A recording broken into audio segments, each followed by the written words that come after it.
Hello दोस्तों, प्रस्तुत है आज की कहानी। बधाई हो रूपम, तुम्हें एक और बिटिया हुई है।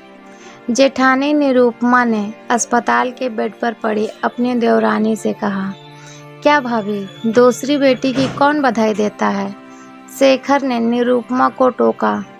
रूपम मन ही मन समझ रही थी कि जीजी तो यही चाहती थी। उनकी तो मानो भगवान ने सुन ही ली हो, तभी तो बधाई दे रही हैं। अस्पताल से घर पहुँचे तो अम्मा सिर पकड़कर बैठी थी। ऐसे बिलाप कर रही थी जैसे आसमान टूट पड़ा हो। निरूपमा को 2 बेटे, रूपम को 2 बेटियां हो गईं। काश भगवान मेरे शेखर को भी एक बेटा दे दिया होता। क्यों अम्मा बेकार का बिलाप कर रही हो? घर का माहौल मत खराब करो। मेरे और शेखर के बच्चे हैं तो घर के ही बच्चे, क्या फर्क पड़ता है? 2 भाइयों के हिसाब से 2 बहनें हो गईं। पुरुष उत्तम बोला, जिसका होता है उसी का कहलाता है। बड़ी मम्मी या चाची माँ नहीं बन सकते। निरूपमा तुनक्कर बोली। रूपम को जेठानी का एक एक शब्द नस्तर की तरह चुभ रहा था। अम्मा का झुकाव पोतों की वजह से हमेशा बड़ी बहू की तरफ ज़्यादा रहता। बड़े भैया इतने समझदार, जबकि शेखर को बेटियां बोझ ही लगती। उसे लगता दुकान में इतनी मेहनत के बाद भी प्रॉपर्टी के असली मालिक तो भाभी के बेटे ही रहेंगे, क्योंकि हमको बेटा नहीं तो संपत्ति में दावेदार भी नहीं।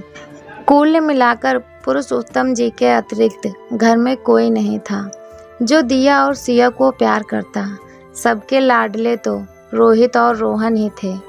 रूपम पढ़ी लिखी समझदार थी। उसके मन में बेटा बेटी को लेकर कोई फर्क नहीं था। जब पति ही साथ न दे तो औरत को घर वालों की बात का इतना फर्क नहीं पड़ता।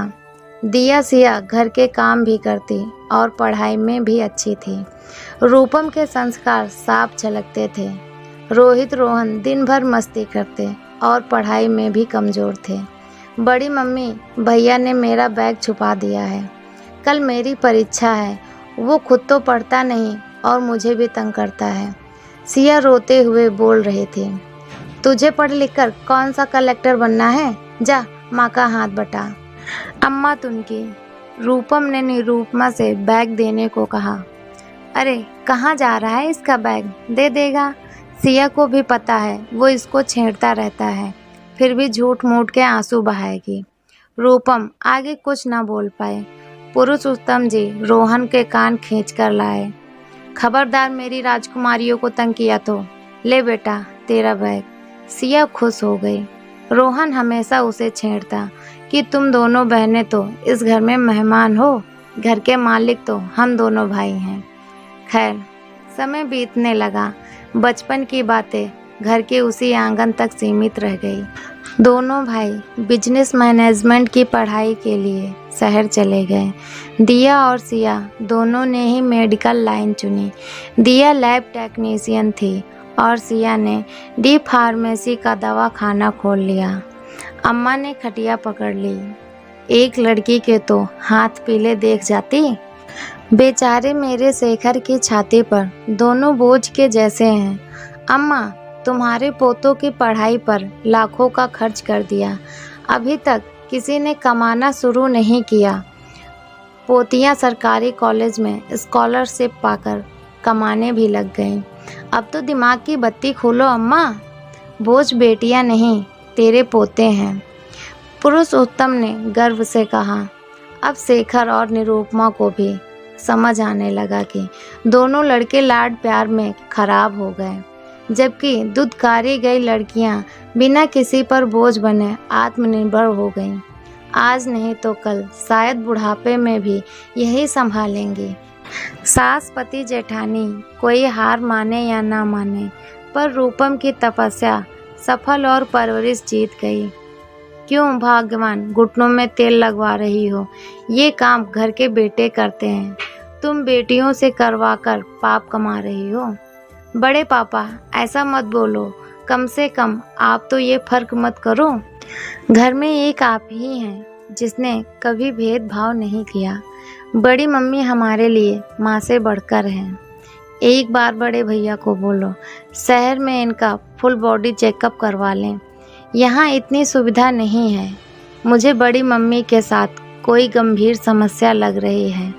रोहन और रोहित दोनों ने अपने सेमेस्टर की परीक्षा का बहाना दे दिया। माता पिता को शहर आने से मना कर दिया। निरुपमा की हालत ज़्यादा खराब होने पर उन्हें एम्बुलेंस में ले जाकर सिटी हॉस्पिटल में एडमिट करवा दिया गया। जिन पोतों को इतना लाड प्यार दिया वो ही ऐसे नालायक निकले।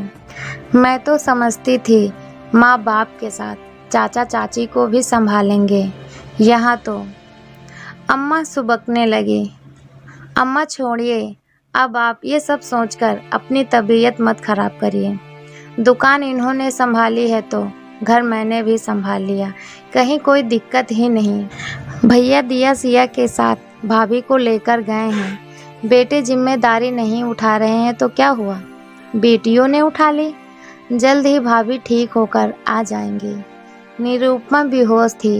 होश आने पर उसने पहले अपने बेटों के बारे में पूछा तो पता चला कोई देखने तक नहीं आया। अभी इस गम से पूरी तरह उभर पाती कि पता चला उनकी दोनों किडनी फेल हो चुकी थी। सिया ने अपनी किडनी दे उनको जीवन दान दिया है। रूपम और शेखर दोनों को अपनी बेटी के इस फैसले पर गर्व था। निरुपमा आज अपनी नज़रों में इतनी शर्मिंदा थी। रूपम का हाथ अपने हाथों में ले लिया। मैं अपनी ज़िंदगी जी चुकी थी, क्यों तुमने अपनी कुमारी बच्ची की ज़िंदगी खतरे में डाल दी। इस शर्मिंदगी के साथ तो मौत ही अच्छी थी। मुझे मर जाने दिया होता। मरे आपके दुश्मन बड़ी मम्मी, आपकी जगह मेरी मम्मी होती तो भी मैं यही करती। आप प्लीज़ शर्मिंदा ना हो। बधाई हो, आपका ऑपरेशन सफल हुआ।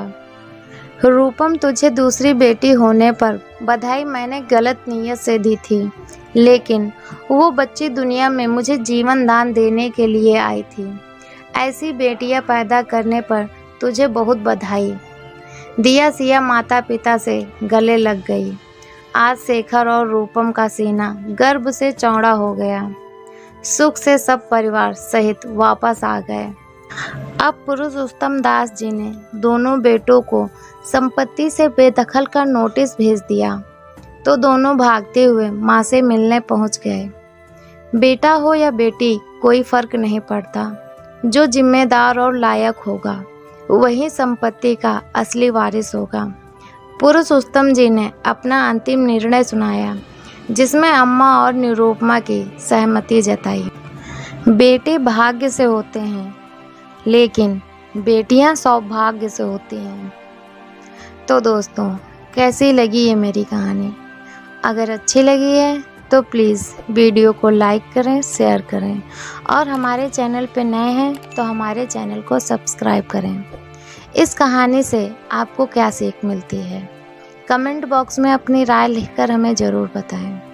वीडियो पूरा देखने के लिए आपका बहुत बहुत धन्यवाद।